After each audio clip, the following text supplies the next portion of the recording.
Paulo Pimenta, que também foi presidente da Comissão de Ciência, aliás, Comissão de Legislação Participativa. Na sua gestão, a comissão teve um momento de muita atividade, de muita dinâmica, avançou nos seus objetivos, nos seus propósitos. Também quero saudar os demais membros da mesa, sobretudo porque são companheiros aqui da assessoria parlamentar, que são fundamentais para o nosso trabalho, para a nossa atividade na casa, sobretudo em relação a essas inovações que se criam a partir de um certo momento aqui no Legislativo Federal. Eu quero também saudar os internautas, as internautas, né, para que possamos, evidentemente, discutir uma temática, né, que é condição para se avançar na democracia brasileira. E é um momento oportuno. O deputado Paulo Pimenta já lembrou que nós estamos aqui celebrando os 10 anos da Comissão de Legislação Participativa, que foi criada pela Resolução número 21, né, em 30 de maio de 2001, portanto, vai fazer agora, proximamente, 10 anos. Já tem uma produção legislativa de iniciativa popular significativa, tem 30 projetos em condição de ir para a pauta. O que temos é acelerar a dinâmica de apresentação dessas matérias em plenário, e já tem uma lei em vigência muito importante, que foi de iniciativa popular, da AJUF, Associação dos Juízes Federais do Brasil, que foi uma lei que informatizou o sistema judiciário no país, dando agilidade, transparência e modernidade ao processo judiciário.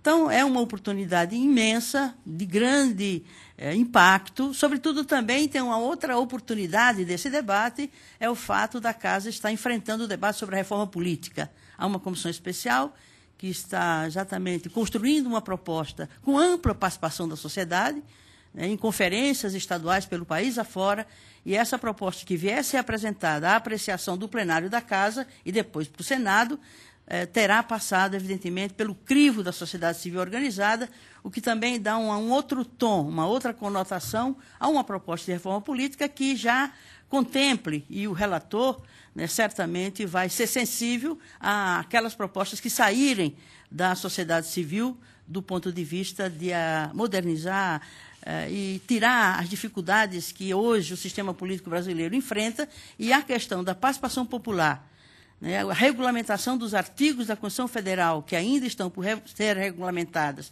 e que é quem cria os mecanismos de democracia direta, plebiscito, referendo, projeto de lei de iniciativa popular, vai estar no centro de debates e vai ser certamente um dos temas de destaque na proposta de reforma política, porque a democracia representativa ela é insuficiente para consolidar a conquista, né, numa sociedade democrática, de Estado democrático de direito, sem o exercício da democracia direta, da democracia participativa, que é uma das dimensões da democracia.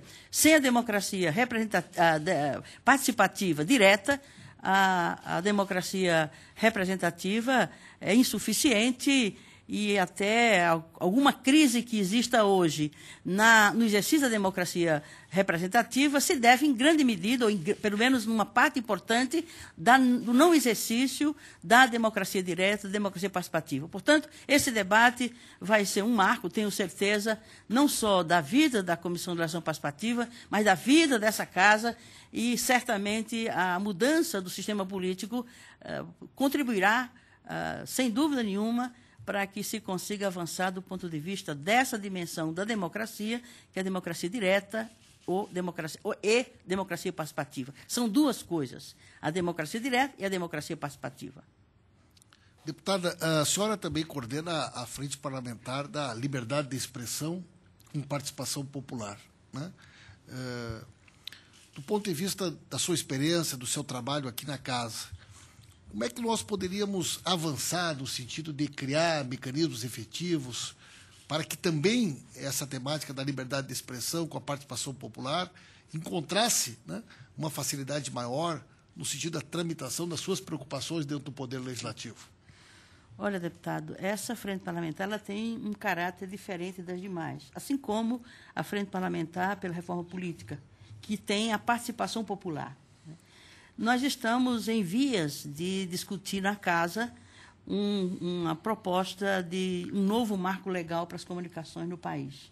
E ela vem, né, com uma referência importante, que foram as resoluções, as propostas aprovadas na primeira conferência de comunicação que ocorreu no final de 2009, né, por convocação do presidente Lula, na época.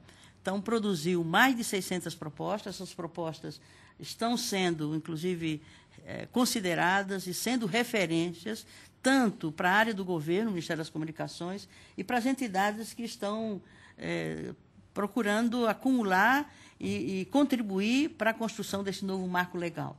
E, certamente, o exercício da democracia direta na construção de um novo marco legal que aponta na direção da democratização dos meios de comunicação vai, sem dúvida nenhuma, transitar com esse debate que estamos travando aqui. Não há democracia participativa, direta, e há uma democracia consolidada, fortalecida, aperfeiçoada, no patamar no qual se encontra a realidade brasileira, o governo brasileiro, o Estado brasileiro, vai, evidentemente, trazer novas contribuições a mecanismos do exercício da democracia direta, da democracia participativa, efetiva, né, que não fique apenas na apresentação de propostas e ela não tenha o andamento e a eficácia que é de se esperar para que a cidadania, a soberania popular se exercite de fato na iniciativa legislativa aqui na Casa. Deputada, bom dia. Bom dia. Ainda há algumas dificuldades por parte dos cidadãos de chegar a colocar suas assinaturas nos projetos de iniciativa popular, né? Fala-se muito sobre a possibilidade de uma rede de instituições legislativas, de forma que as câmaras municipais, as assembleias legislativas e o Congresso Nacional pudessem irradiar e serem centros coletores de assinaturas para as iniciativas populares. Como é que a senhora vê essa iniciativa? Olha, o documento básico de organização e estruturação da comissão, aliás, a primeira versão, a primeira edição é essa, uma cartilha, depois ela foi aperfeiçoada e melhorada no curso dos últimos 10 anos, ela prevê também a criação de comissões semelhantes nas assembleias legislativas e nas câmaras municipais. Aliás, em algumas delas já existem. Em cerca, até a informação que eu tinha, é que cerca de 7 assembleias legislativas já têm sua comissão de legislação participativa, às vezes até com outro nome, mas com o mesmo caráter. Algumas capitais, câmaras de capitais, por exemplo, São Paulo já tem a sua. Foi a que veio a seguir quando a da Câmara dos Deputados foi instalada. O Senado tem a sua, que antes era uma comissão específica, que depois se juntou à Comissão de Direitos Humanos. Então, isso já existe como espaço de representação popular no legislativo, nas 3 esferas.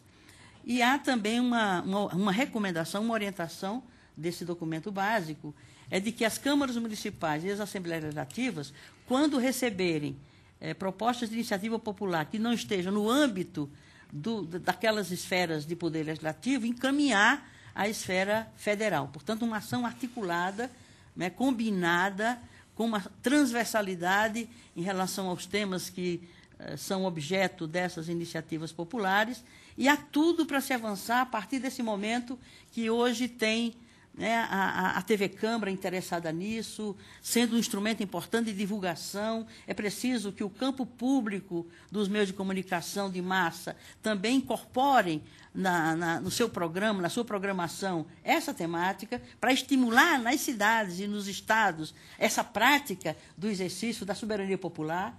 Então, eu acho que nós estamos num momento muito especial para consolidar essa conquista e avançar ainda mais, sobretudo com essa reedição desse esforço e dessas iniciativas no âmbito das cidades e dos estados. Deputada Erundina, no processo de elaboração do orçamento da União, os parlamentares têm a prerrogativa de fazerem emendas individuais ao orçamento, né? As bancadas dos estados também têm essa prerrogativa. E as comissões permanentes da Casa também participam diretamente da elaboração da lei orçamentária, apresentando emendas de comissão.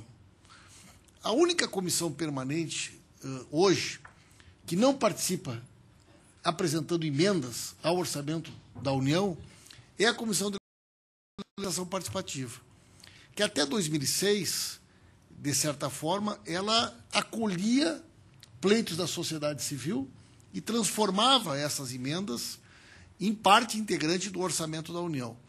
Como a senhora vê, neste ano em que a comissão completa 10 anos, todo esse debate, né, e essa mobilização para que a comissão retome novamente essa prerrogativa e passe a ter o direito de fazer emendas ao orçamento da União, como tinha até 2006. Ó, deputado, essa é uma questão de extrema importância. É uma conquista que se perdeu no curso dos 10 anos. O que significa que a Casa, no seu conjunto, e o Senado, porque isso foi uma resolução do Senado, a Comissão Mista de Orçamento, é uma comissão que decide sobre como proceder o PPA, as leis orçamentárias, e o que significa que essa conquista não foi entendida ainda de todo pelo Congresso Nacional. Então, essa conquista ela precisa ser recuperada, e Vossa Excelência lembra muito bem que, quando essa possibilidade, essa prerrogativa existia, as entidades da sociedade civil encaminhavam projetos, eram aprovadas, claro que num montante muito menor do que aquilo que se pleiteava, mas já era o início de um exercício de orçamento participativo, que em algumas prefeituras já existem, em alguns estados já existem. O governo federal vem ensaiando há bastante tempo, né, mecanismos para poder viabilizar, quando do ciclo orçamentário, PPA, leis de diretrizes orçamentárias, leis orçamentárias, possa ter um acompanhamento e uma participação da sociedade civil. E, naquele momento, as entidades, deputados, companheiros da mesa e internautas, que exercitaram esse direito, além de aplicarem o recurso, eles prestavam contas na Comissão de Legislação Participativa como haviam aplicado esses recursos. Não me consta que as entidades, os governos estaduais, municipais, que são contemplados com as verbas orçamentárias, prestem contas em algum nível, a não ser ao Tribunal de Contas, mas vi a público, né, num espaço público do próprio espaço legislativo, prestar contas de como aplicou o recurso, eu acho que é um plus que se agrega ao processo, né, orçamentário e da participação da sociedade civil organizada nesse processo.